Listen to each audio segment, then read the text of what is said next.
2025 թվականին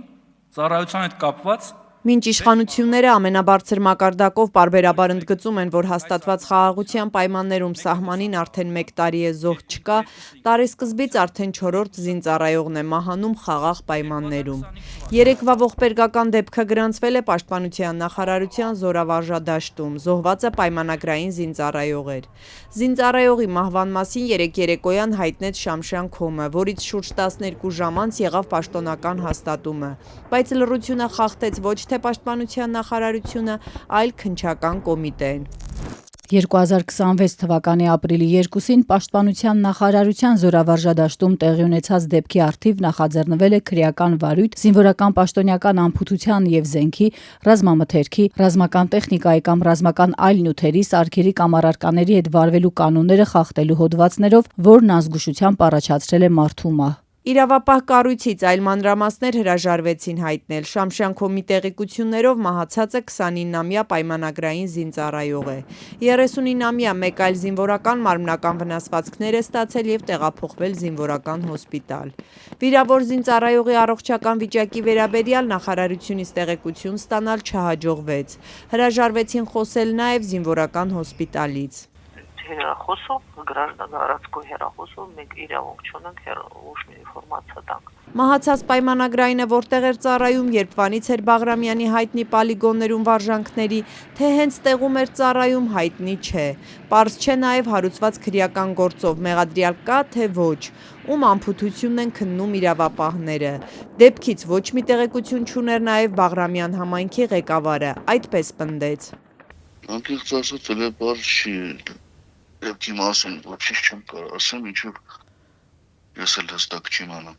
Համայնքից չէ, ինչքան գիտեմ, համայնքից չի եղել։ Ողբերգական այս վերջին դեպքից առաջ եւս 2 դեպքի մասին նախարարությունը հայտնել էր փետրվարին, մեկի մասին հունվարին։ Դրանք իրավապահները քննում են ինքնասպանության եւ ինքնասպանության հասցնելու հոդվածներով։ Բանակի խնդիրներով զբաղվող իրավապաշտպան Նազելի Մովսեսյանը տարակուսած է, ինչու 29-ամյա պայմանագրայինի մահվան լուրը ռազմական գերատեսչությունը չհաղորդեց։ Առնվազն տարօրինակ է, որ Պաշտպանության նախարարությունը դեռևս լռում է այս մասին։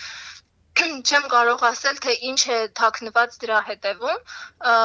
բայց ամեն դեպքում թաքցնելը հնարավոր չէ, քանի որ արդեն իսկ պաշտոնական մեկ այլ հաստատում կա դեպքի մասին։ Ընդհանուր առմամբ իրավապաշտպանի գնահատմամբ բանակում զոհերի թիվը շարունակում է մնալ մտահոգիչ։ Եթե այս տարի պաշտոնապես արդեն 4 դեպքի մասին է հաղորդվել, ապա իրավապաշտպանի տվյալները այլ են։ Սա մեր տվյալներով արդեն 7-րդ դեպքն է մահվան այս տարվա զինված ուժերում։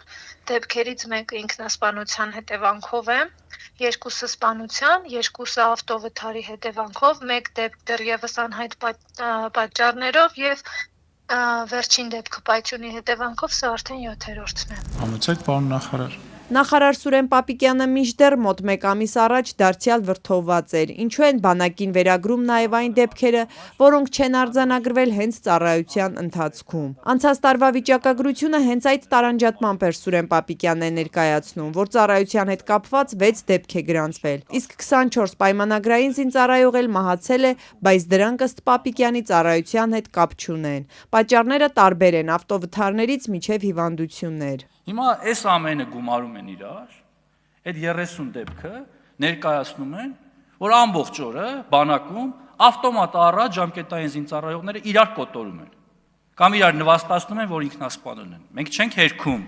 որ բանակում կան խնդիրներ, մենք չենք հերքում, որ բանակում կան ոչ կանոնադրային հարաբերություններ, մենք դրա մասին ինքներս ենք բարձրաձայնում, բայց այս կերպ փորձել անընդհատ ահաբեկել ու ցավեցնել մեր հասարակությանը, սա նորից եմ ասում, մի բանի մասին է։ Այս բոլոր հավաքական խմբերը, նորից եմ ասում, նաև արտախորհրդարանական նոր ձևավորվող նորելուկ կուսակցությունները,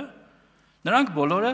մահվան եւ պատերազմի կուսակցության ներկայացուցիչներ են, սիրելի հայրենակիցներ։ Իրավապաշտպան Նազելի Մովսիսյանը բացատրում է, որպեսզի պարզ լինի, թե արձանագրված դեպքերը ծառայության հետ կապ ունեն, իրականում թե ոչ, պետք է մանրամասն քննություն իրականացվի։ Իսկ այդպիսի քննություն սովորաբար չի էլ արվում։ Անգամ ավտովթարների դեպքում իրավապաշտպանի կարծիքով միանշանակ չի կարելի պնդել, թե ծառայության հետ կապ չկա։ Ի վերջո բանակի հաստիկներն են կրճատվում։